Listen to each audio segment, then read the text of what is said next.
Dobrodošli na kanal turske serije Prepričano, mjesto gdje svaka emocija dobija glas, gdje svaka tajna izlazi na svjetlo i gdje zajedno prolazimo kroz najdramatičnije trenutke omiljenih turskih serija.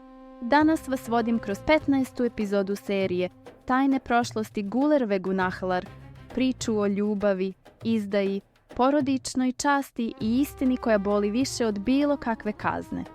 Udobno se smjestite, jer ono što slijedi mijenja sve. Epizoda 15. Laži onih koje volimo bole više od neprijateljskih metaka. 15. epizoda počinje u tišini, ali to nije mir. To je tišina prije eksplozije. Zeynep sada zna istinu o Mustafi.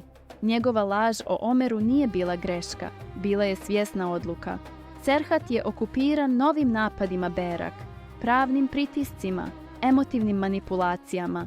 On vodi rat na spoljašnjem frontu, ne znajući da mu dom gori iznutra, a onda izlazi nova tajna. Veza između Džihana i Ebru postaje javna. Porodica je šokirana. Ugled Tedžerovih visi o koncu. Ebru bira ljubav, bira Džihana i spremna je stati protiv svih. Zeynep pokušava spriječiti potpuni kolaps. Ali Mustafa postaje sve opasniji, sve očajniji. Osjeća da mu se obruč steže i spreman je na sve da se spasi. Dolazi trenutak istine. Zeynep stoji pred Serhatom. Gleda ga u oči. U tim očima vidi bezuslovno povjerenje, vidi ljubav, vidi čovjeka koji joj nikada ne bi lagao. A ona nosi bratovu izdaju na svojim leđima. Hoće li progovoriti?